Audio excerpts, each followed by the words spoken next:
Welcome to public TV news bulletin. ముందుగా headlines. Urea కోసం ధర్నాకు దిగిన రైతులను అరెస్ట్ చేసిన పోలీసులు.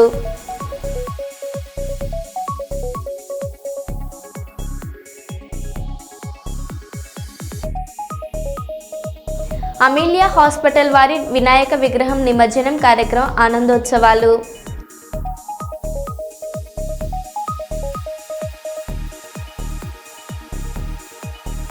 పాలకుర్తి కొడకండ్ల మండలాలలో 10 రోజులుగా యూరియా కోసం రైతులకు తప్పని తిప్పలు.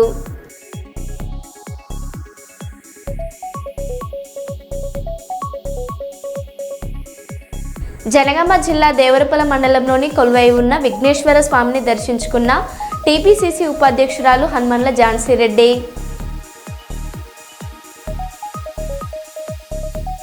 నంద్యాల జిల్లా నందికొట్కూరు నియోజకవర్గ తెలుగుదేశం పార్టీ ఇన్ఛార్జ్ గౌరవ్ వెంకటరెడ్డి జన్మదిన వేడుకలు.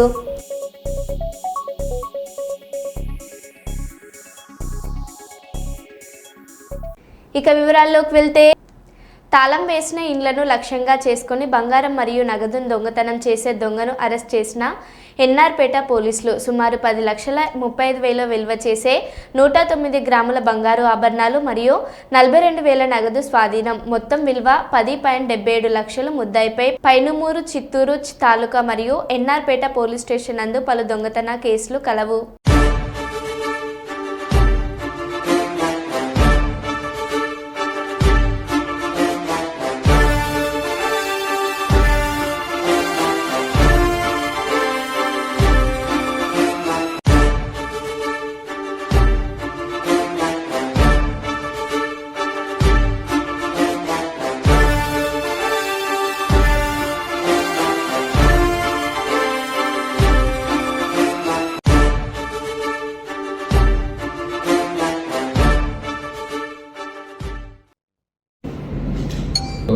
మరి ఒక కేసు, ఎవరైతే సరే రాత్రిపూట వాళ్ళ ఇల్లు తాళం వేసుకొని వెళ్తారు, లేదా ఈవెన్ ఉదయం సమయంలో కూడా ఏదైనా పనుల వలన తాళాలు వేసుకొని వెళ్తుంటారు. సో వీళ్ళని హౌస్ బ్రేకింగ్ టీమ్స్ అంటారు. ఇలాంటి team very recently NR Peta police station లిమిట్స్లో ఒక ఇంటిలో చొరబడి సుమారుగా 42,000 రూపాయల నగదు, 65 గ్రాముల బంగారం దొంగతనం చేయడం జరిగింది. ఈ పర్టికులర్ కేసు ఈ నెల 21వ తారీఖు రిజిస్టర్ కాబడి చిత్తూరు రూరల్ మండలంలో, అంటే ఎన్ఆర్పేట పోలీస్ స్టేషన్ లిమిట్స్లో నమోదు కాబడింది. దీనిలో ఇమీడియట్గా చిత్తూరు రూరల్ మరియు ఎన్ఆర్పేట పోలీస్ టీంలు మరియు క్రైమ్ టీమ్స్ కూడా ఫామ్ చేసేసి మనము లోకల్గా అన్ని రకాల ఇన్ఫర్మేషన్ చూసి, అలానే సీసీ కెమెరాస్ మరియు టెక్నికల్ ఎవిడెన్సెస్ కూడా గ్యాదర్ చేసేసి ఒక వ్యక్తి ఇవన్నీ చేస్తున్నాడని తెలుసుకొని ఆ వ్యక్తిని మనం పట్టుకోవడం జరిగింది. ఆ వ్యక్తి ముద్దాయి వివరాలు జి ప్రశాంత్, ఇతని వయసు 26 సంవత్సరాలు. ఇతను కూడా రాణిపేట జిల్లా, తమిళనాడు రాష్ట్రం నుంచి ఇక్కడికి వచ్చేసి house breaking by day or house breaking by night చేస్తున్నాడు. ఇతను మన జిల్లాలోనే పెనుమూరు, చిత్తూరు తాలూకా మరియు ఎన్ఆర్పేట పోలీస్ స్టేషన్ లిమిట్స్లో 3 చోట్ల హౌస్ బ్రేకింగ్ చేయడం జరిగింది. ఇతన్ని మనం అరెస్ట్ చేసిన తర్వాత అతని కన్ఫెషన్ మేరకు 10,35,000 విలువ చేసే సుమారుగా 109 గ్రాముల బంగారం, అలానే 42,000 రూపాయలకు సంబంధించిన నగదు కూడా సుమారుగా 10.77 lakhs సంబంధించిన ప్రాపర్టీ కూడా రికవరీ చేయడం జరిగింది. ఇతను కూడా ఇంటర్ స్టేట్ బోర్డర్లోనే ఎక్కువగా, ఇతను రాణిపేట నుంచి వచ్చాడు. తమిళనాడులోను మరియు చిత్తూరులోను వేరు ప్లేసెస్లో ఇతను హౌస్ బ్రేకింగ్ చేయడం జరిగింది. సో ముందుగా ప్రజలని మేము కోరుకునేది ఒకటే, ఎవరైనా సరే మీరు హౌసెస్ లాక్ చేసి వెళ్తున్నట్లయితే చుట్టుపక్కల వాళ్ళకి ఇన్ఫర్మేషన్ ఇవ్వండి. అలానే పోలీస్ స్టేషన్లో కూడా మీరు ఎక్కడ లాక్ చేసి వెళ్తున్నారు, ఏ టైం నుంచి ఏ టైంకి వెళ్తున్నారో సరే ఇన్ఫర్మేషన్ ఇవ్వచ్చు. అలానే మన జిల్లాకు సంబంధించిన LHMS locked house monitoring system అనేది వర్క్ చేస్తుంది. మీరు కనుక వెళ్ళే పరిస్థితుల్లో ఉంటే మా దగ్గర ఉన్న కెమెరాలు కూడా అక్కడ పెడతాము. సో ఎవరైనా సరే వాటిని హౌస్ బ్రేకింగ్ కనుక చేసినా మన కంట్రోల్ రూమ్లో అలర్ట్స్ వస్తాయి. అలానే దొంగల్ని ఇమీడియట్గా పట్టుకోవడానికి అవకాశం ఎక్కువ అవుతుంది. లేదు ఈ LHMS ఇవన్నీ పెట్టుకోవడానికి మీకు కుదరకపోయినా మీరు పర్మనెంట్ సొల్యూషన్, మనము ఎన్నో రకాల కెమెరాల గురించి, ఎన్నో రకాల CCTV కెమెరాల గురించి ఇప్పటిదాకా అవేర్నెస్ కలిగించాము. అలానే స్మార్ట్ లాక్స్, మన జిల్లాలో ఇప్పటికి 17,000 పైన స్మార్ట్ లాక్స్ వాడుతున్నారు. ఎవరైనా సరే వచ్చి వాటిని పట్టుకున్నా ఇమీడియట్గా అలారం అనేది వస్తుంది. ఇమీడియట్గా చుట్టుపక్కల వాళ్ళు అలర్ట్ అవుతారు. దీనివలన ఎవరైతే సరే ఆఫెన్స్ చేస్తున్నారో వాళ్ళు పారిపోయే అవకాశాలు ఎక్కువ ఉంటాయి. మీ సొమ్ము అనేది ఎక్కువ భద్రంగా ఉంటుంది. దానికోసమే మీరు స్మార్ట్ లాక్స్ వాడడం కానీ, CCTV కెమెరాలు కానీ పెట్టుకోండి. లేదన్నట్లయితే మన జిల్లాకు సంబంధించిన LHMS వాడాలి. Thank you. ఇప్పటి వరకు మనకున్న సమాచారం మేరకు రాష్ట్రంలో ఈ 14 నెలల్లో నమోదైన కేసులలో కూడా రాష్ట్ర డీజీపీ హరీష్ కుమార్ గుప్తా అఫీషియల్గా మాట్లాడినట్టు బయట సమాచారం లేదు. రెండవది, కొన్ని కీలక కేసుల విచారణలో మాత్రమే ఎస్పీ స్థాయి అధికారి పాల్గొన్నారు. ఇప్పుడు అరుణ కేసులో జిల్లా ఎస్పీ పాల్గొన్నారు అంటే కేసు గ్రావిటీ ఏ స్థాయిలో ఉందో అర్థమవుతుంది.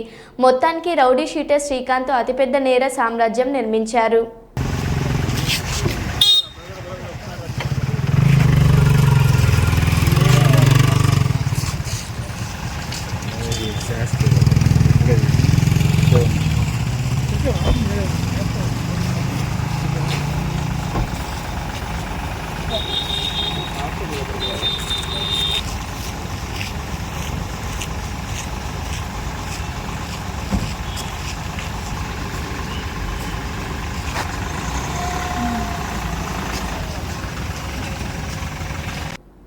పరస్పర విశ్వాసం, గౌరవం మరియు సున్నితత్వం ఆధారంగా మా సంబంధాలను ముందుకు తీసుకెళ్లడానికి మేము కట్టుబడి ఉన్నాం.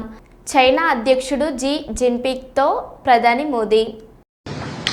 पिछले वर्ष कयान में हमारी बहुत ही सार्थक चर्चा हुई थी. हमारे संबंधों को एक सकारात्मक दिशा मिली. सीमा पर डिसएंगेजमेंट के बाद शांति और स्थिरता का माहौल बना हुआ है. हमारे स्पेशल रिप्रेजेंटेटिव्स के बीच बॉर्डर मैनेजमेंट के संबंध में सहमति बनी. कैलाश मानसरोवर यात्रा फिर से शुरू की. दोनों देशों के बीच डायरेक्ट फ्लाइट भी फिर से शुरू की जा रही है. हमारे सहयोग से दोनों देशों के 2.8 बिलियन लोगों के हित जुड़े हुए. इससे पूरी मानवता के कल्याण का मार्ग भी प्रशस्त होगा. परस्पर विश्वास, सम्मान और संवेदनशीलता के आधार पर हम अपने संबंधों को आगे बढ़ाने के लिए प्रतिबद्ध है. एक्सेलेंसी, चीन द्वारा HCO की सफल अध्यक्षता के लिए मैं आपको बहुत बहुत बधाई देता हूं. एक बार फिर चीन यात्रा के निमंत्रण के लिए और आज की हमारी बैठक के लिए आपका हार्दिक धन्यवाद. Telangana CM Revanth Reddy relief fund 50 లక్షల విరాళాన్ని ప్రకటించిన టీడీపీ ఎమ్మెల్యే సీనియర్ నటుడు నందమూరి బాలకృష్ణ. ఏదైతే ఈ జగిత్యాల జిల్లా, ఏదైతే ఈ కామారెడ్డి జిల్లా, ఎలాగైతే వర్ష విపత్సానికి అతలకుతలమై ఎంతోమంది ప్రాణాలు పోగొట్టుకున్నారు, ఎంతోమంది రైతులు వాళ్ళు పండించిన పంట నేలమట్టమైందో వాళ్ళందరికీ వృధాభక్తిగా నేను 50 లక్షల రూపాయలు సీఎం రిలీఫ్ ఫండ్కి, దాంతో తీరదు వాళ్ళకి ఇంకా కూడా ముందు ఎటువంటి సహాయ సహకారాలు అందించాలో దానికి వృధాభక్తి ఇప్పుడు నేను అనౌన్స్ చేస్తున్నాను. ఏదైతే ఈ జగిత్యాల జిల్లా, ఏదైతే ఈ కామారెడ్డి జిల్లా, ఎలాగైతే వర్ష విపత్సానికి అతలకుతలమై ఎంతోమంది ప్రాణాలు పోగొట్టుకున్నారు, ఎంతోమంది రైతులు వాళ్ళు పండించిన పంట నేలమట్టమైందో వాళ్ళందరికీ వృధాభక్తిగా నేను 50 లక్షల రూపాయలు సీఎం రిలీఫ్ ఫండ్కి, దాంతో తీరదు వాళ్ళకి ఇంకా కూడా ముందు ఎటువంటి సహాయ సహకారాలు అందించాలో దానికి వృధాభక్తి ఇప్పుడు నేను అనౌన్స్ చేస్తున్నాను. మానవత్వం చాటడంలో దాతృత్వం, సామాజిక సేవా కార్యక్రమాలలో కర్నూలు ప్రగతి సమితి ఎల్లప్పుడూ ముందుంటుందని వ్యవస్థాపక అధ్యక్షుడు ఎం శ్రీహర్ష అన్నారు. కర్నూలుకు చెందిన నవాజ్ ఖాన్ కొన్నేళ్ల క్రితం హైదరాబాద్లోని కిమ్స్ ఆసుపత్రిలో కిడ్నీ మార్పిడి శస్త్రచికిత్స చేయించుకున్నారు. ఆ సమయంలో కేపీఎస్ తరపున సుమారు 2.5 నెలల పాటు వైద్యులతో సమన్వయం చేస్తూ ఫీజు రియంబర్స్మెంట్ వెసులుబాటు కల్పించడంలో కేపీఎస్ కీలక పాత్ర పోషించింది. ఇటీవల నవాజ్ ఖాన్ పూర్తిగా కోలుకున్నారు. ఈ సందర్భంగా సందర్భంగా నవాజ్ ఖాన్ కుటుంబ సభ్యులు ఆదివారం బిర్లా కాంపౌండ్లోని కేపీఎస్ కార్యాలయంలో శ్రీహర్షను కలిసి కృతజ్ఞతలు తెలిపారు. అలాగే ప్రభుత్వ ఆసుపత్రిలో బైపాస్ సర్జరీ చేయించుకున్న చైఫ్ రాఘవన్ శ్రీహర్ష పరామర్శించి ఆర్థిక సహాయం అందించారు. ఈ సందర్భంగా శ్రీహర్ష మాట్లాడారు.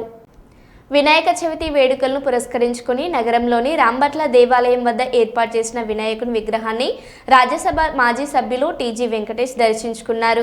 ఈ సందర్భంగా వినాయకుని విగ్రహానికి పూజా కార్యక్రమాలు నిర్వహించారు. అనంతరం ఉత్సవ మండప నిర్వాహకులు రాజ్యసభ మాజీ సభ్యులు టీజీ వెంకటేష్ను శాల్వ కప్పి సన్మానించి జ్ఞాపికను అందజేశారు. అనంతరం వినాయక విగ్రహం వద్ద ఏర్పాటు చేసిన అన్నప్రసాద వితరణ కార్యక్రమాన్ని రాజ్యసభ మాజీ సభ్యులు టీజీ వెంకటేష్ ప్రారంభించారు. ఈ సందర్భంగా ఆయన మాట్లాడారు.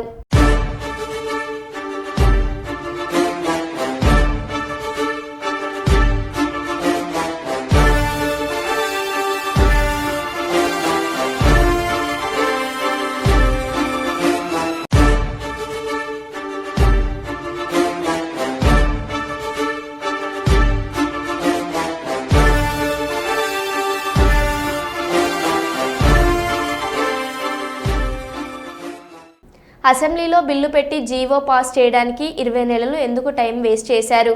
ఈ పని అప్పుడే చేసి ఎన్నికలకు వెళ్లాల్సింది. మార్చి 2024 జీవో నెంబర్ 26న బీసీ కమిషన్ ద్వారా తీసుకొచ్చారు. ఆ తర్వాత బీసీ కమిషన్ మాయమైంది అని బీఆర్ఎస్ ఎమ్మెల్యే గంగుల కమలాకర్ అన్నారు. అధ్యక్ష 42% రిజర్వేషన్ ఇస్తున్నామన్నారు అధ్యక్ష. బిల్లు తీసుకొస్తాం, బిల్లు తర్వాత జీవో తీసుకొస్తామని చెప్పారు. నేను గౌరవ ముఖ్యమంత్రి సూటిగా అడుగుతున్నాను, ఈ రాష్ట్రం యొక్క అసెంబ్లీ తీర్మానం చేసిన తర్వాత బిల్లు పాస్ అయినాక జీవో ఇవ్వాలంటే మరి ఈ 22 నెలలు ఏం చేసింది? మరి అప్పుడే మీ ప్రభుత్వం ఏర్పడిన తర్వాత 6 నెలలు ఇస్తామని చెప్పి కామన్ డిక్లేర్ ఇచ్చింది కదా, అదే రోజు మీరు జీవో వచ్చి ఎన్నికలకు పోవస్తుండే కదా, మరి ఎందుకు జీవో వేయకుండా సుమారు 6 కమిటీలు వేసిన అధ్యక్ష?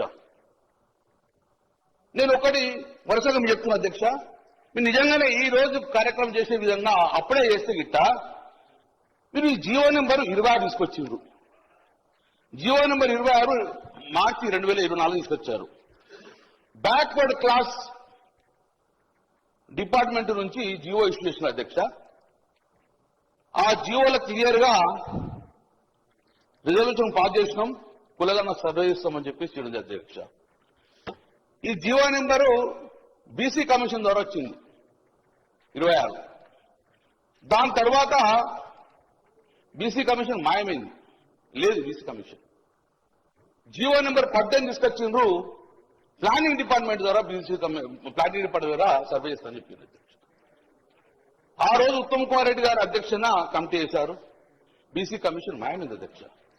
అది ఏదో తర్వాత నేను ఇవన్నీ ఎందుకు కోటి చెప్తున్నా అంటే సేమ్ ఇదే బీహార్లో జరిగింది కాబట్టి చెప్తున్నా అధ్యక్ష.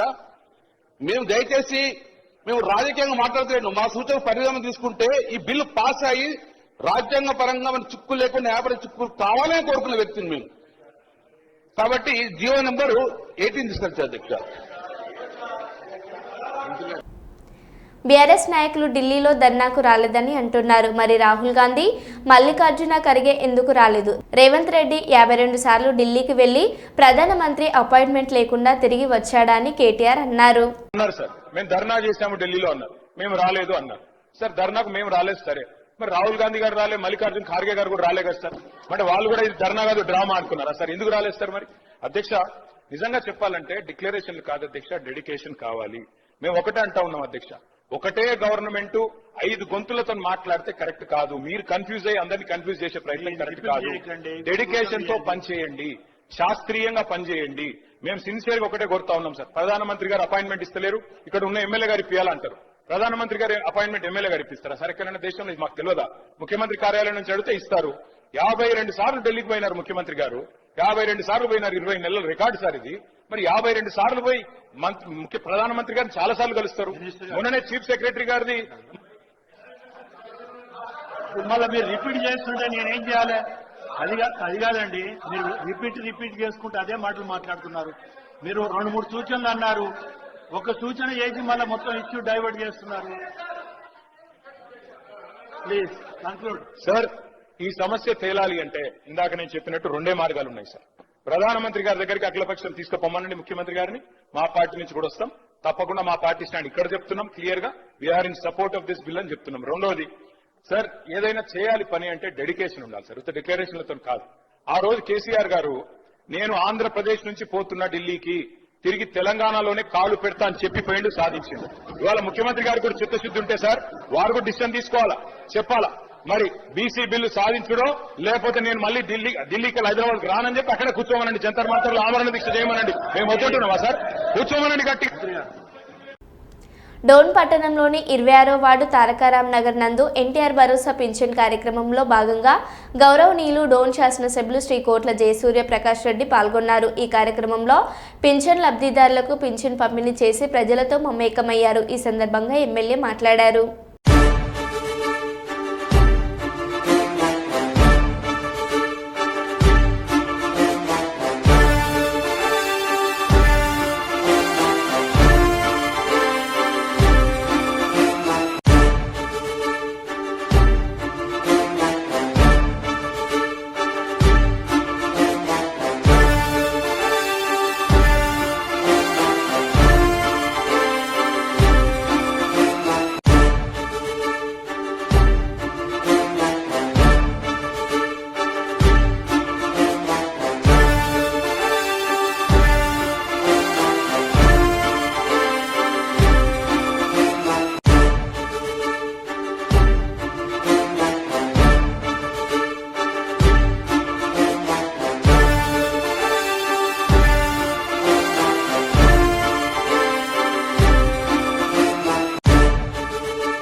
అమరవీరుల స్తూపం వద్ద పీసీ ఘోష్ కమిషన్ రిపోర్ట్ నుంచి చించి చెత్తబుట్టలో పారేసిన బీఆర్ఎస్ ఎమ్మెల్యేలు.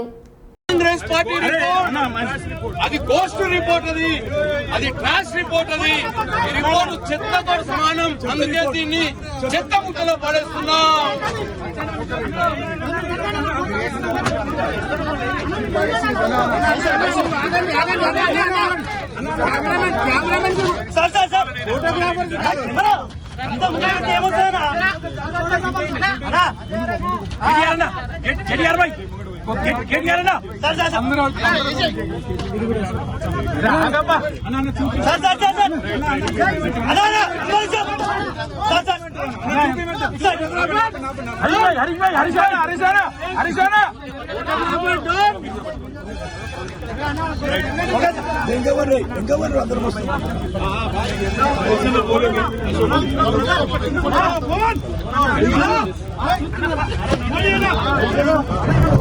కేసీఆర్ తన ప్రాణాలను పణంగా పెట్టి 14 ఏళ్లు పోరాడి తెలంగాణ సాధించినందుకు శిక్ష వేస్తారా? కరెంటు కోతలతో తిప్పలు పడ్డ తెలంగాణకు 24 గంటల కరెంటు ఇవ్వడం కేసీఆర్ చేసిన తప్ప? ఎండిపోయిన చెరువులను జల కళాలను అందించినందుకు కేసీఆర్ మీద కేసు పెట్టాలా? చెప్పులు లైన్లో పెట్టుకుంటూ ఎరువులు అందించినందుకు కేసీఆర్ మీద కేసు పెట్టాలా? ప్రపంచంలో ఎక్కడ లేని రైతు బంధు రైతు బీమా ఇచ్చినందుకు కేసు పెట్టాలా? చివరి గింజ వరకు పంట కొన్నందుకు కేసు పెడతారా? ప్రాజెక్టులు కట్టినందుకు కేసులు పెడతారని హరీష్ రావు అన్నారు. కరెంట్ ఇవ్వడం కేసీఆర్ గారు చేసిన తప్ప? తాంబాల వలె మారిన చెరువులను మరి గంగాలలాగా మిషన్ కాకతీయలో మార్చినందుకు కేసీఆర్ గారి మీద కేసు పెడతారా? నడి ఎండాకాలంలో చెరువులు చెక్ డ్యాములు మత్తళ్లు దుంకేటట్టు జల కళను అందించినందుకు కేసీఆర్ గారి మీద కేసు పెట్టారా? ఎరువులు విత్తనాలను అందించి పంటను పెంచాడు. ఏనాడు చెప్పులు లైన్లో పెట్టకుండా ఎరువుల కోసం లైన్లో నిలబడకుండా 10 ఏళ్లు కేసీఆర్ పాలనలో ఎరువులు అందించినందుకు కేసీఆర్ గారి మీద కేసు పెట్టారా? ప్రపంచంలో ఎక్కడ లేని రైతు బంధు రైతు బీమాను తెచ్చి అన్నదాతలను అప్పుల ఊబి నుంచి బయటకు తెచ్చినందుకు కేసీఆర్ గారి మీద కేసు పెట్టారా? కొనుగోలు కేంద్రాలను పెంచి చివరి గింజ దాకా పంట కొన్నందుకు కేసీఆర్ గారి మీద కేసు పెట్టారా? ఇలా ప్రాజెక్టులు కట్టినందుక, రుణమాఫీ చేసినందుక, ఊరూరికి రైతు వేదికలు కట్టినందుక, కరోనా విపత్తు నుంచి ప్రజల్ని బయటకు తెచ్చినందుక ఎందుకు కేసు పెట్టారు అని చెప్పి ఈరోజు నేను ప్రభుత్వాన్ని అడుగుతా ఉన్నా. కర్నూలు పట్టణం నందు బుధవారపేటలో గల సుశీల నేత్రాలయం మరియు మెటర్నిటీ హాస్పిటల్ను శ్రీ ఆకే రవి కృష్ణ ఐపీఎస్ సందర్శించడం జరిగింది. నేత్రదానం కరపత్రాల విడుదల, నేత్రదానం ఆవశ్యకతపై ప్రచురించిన కరపత్రాలను మరియు నేత్రదానం ప్రతిజ్ఞ ఫారంలను శ్రీ ఆకే రవి కృష్ణ ఐపీఎస్ విడుదల చేయడం జరిగింది.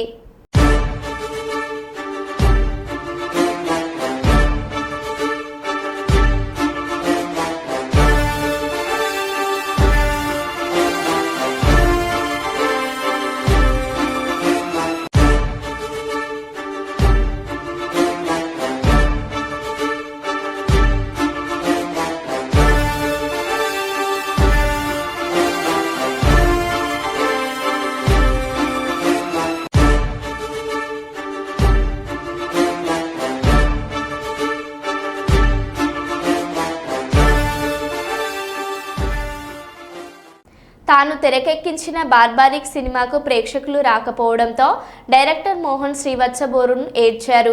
అలాగే తన చెప్పుతో తాను కొట్టుకున్నారు. బార్బారిక్ ఆడుతున్న థియేటర్కు వెళ్ళగా 10 మంది ప్రేక్షకులు ఉన్నారు. వారిని సినిమా ఎలా ఉందని అడగ్గా బాగుందని చెప్పారు. కానీ ప్రేక్షకులకు సినిమాకు రావడం లేదు. ఈ సినిమా కోసం 2.5 ఏళ్లు కష్టపడ్డా. నేను ఆత్మహత్య చేసుకుంటానని నా భార్య భయపడుతుందని వాపోయారు.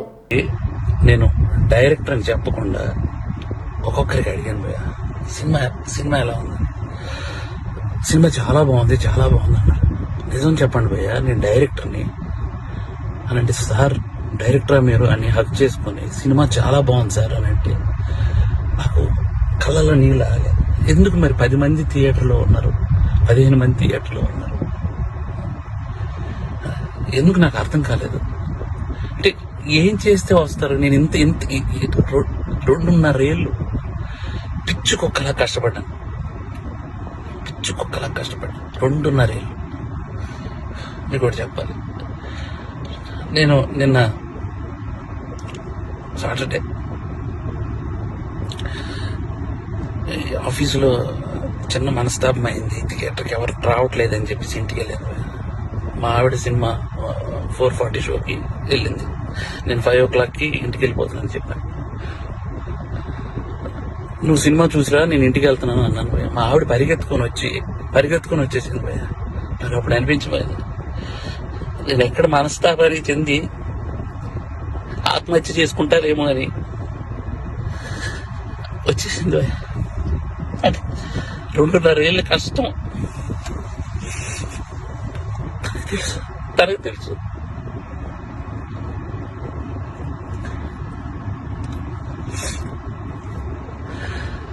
మలయాళం కంటెంట్లు, మంచి కంటెంట్లు చూస్తారు థియేటర్లో అని చెప్పి చేశాను భయ్య. నేను కాన్ఫిడెన్స్ తో ఒక మాట అన్నాను భయ్య జనాలందరికీ, సినిమా కానీ మీకు నచ్చకపోతే నా చెప్తే నేను కొట్టుకుంటా అన్నా. నా చెప్తే నేను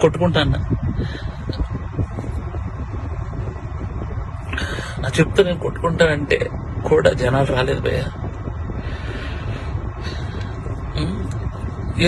నాకు అర్థం కావట్లేదు, ఇప్పుడు జనాలు రావట్లేదు అని అంటే ఏంటి అర్థం?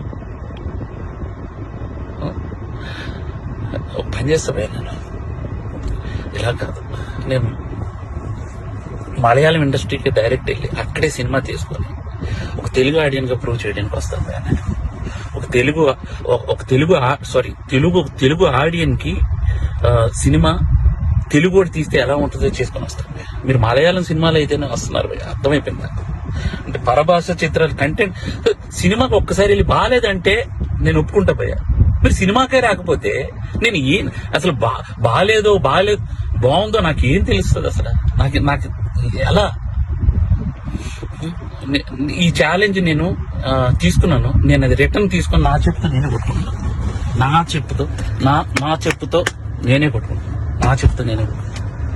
చాలా భయ్య, చాలుకుంటా బాయ్. అభివృద్ధి సుపరిపాలనకు మారుపేరు చంద్రబాబు నాయుడు. 30 ఏళ్లలో ఎన్నో అద్భుత ఆవిష్కరణలకు బ్రాండ్ CBN సోమిరెడ్డి చంద్రమోహన్ రెడ్డి, సర్వేపల్లి శాసనసభ్యులు, టీడీపీ సీనియర్ నాయకులు. ఈరోజు సెప్టెంబర్ 1, 1995 సెప్టెంబర్ 1 మొదటిసారి ముఖ్యమంత్రిగా చంద్రబాబు నాయుడు గారు ప్రమాణ స్వీకారం చేశారు. ఇప్పుడు 30 years అయింది, 30 ఏళ్ళు అయింది. అప్పుడు ఆయన బ్రాండ్ జన్మభూమి 2020, అక్కడున్న సైబరాబాద్ సిటీ, ఇవన్నీ ప్రజల వద్దకు పాలన, ఇవన్నీ ఆయన ఆ 3 terms చూసాము. ఇప్పుడు 4th term. ఆ 3 termsలో నేను మినిస్టర్గా ఆయనతో కూడా పనిచేసే అదృష్టం నాకు కలిగింది. ఒక సుస్థిర పాలన, టెక్నాలజీ, ఒక భవిష్యత్తు, ఇవన్నీ ఆలోచించిన ముఖ్యమంత్రి నేషనల్ ఇంటర్నేషనల్లో ఒక బ్రాండెడ్ చీఫ్ మినిస్టర్గా చంద్రబాబు నాయుడు గారు పేరు తెచ్చుకున్నారు. ఇప్పుడు కూడా ఒక అమరావతి రూపకల్పన, పోలవరం పూర్తి చేయాలని 2047, వీటన్నిటిని ఆలోచించే శక్తి ఉండే ముఖ్యమంత్రి చంద్రబాబు నాయుడు గారు. ఆయన మొదటిసారి ముఖ్యమంత్రిగా ప్రమాణం చేసి ఇప్పటికి 30 సంవత్సరాలు పూర్తయింది. ఆయనతో కూడా ఈరోజు ఆయనతో క్యాబినెట్లో పనిచేసిన, ఆయన గవర్నమెంట్లో ఎమ్మెల్యేగా పనిచేసిన మా అందరి అదృష్టంగా భావిస్తున్నాము. ఇంకా ఆయనకి మంచి భవిష్యత్తు ఉండాలని ఆ భగవంతుని ప్రార్థిస్తున్నాను. మరో బులెటిన్లో మళ్ళీ కలుద్దాం. Stay tune.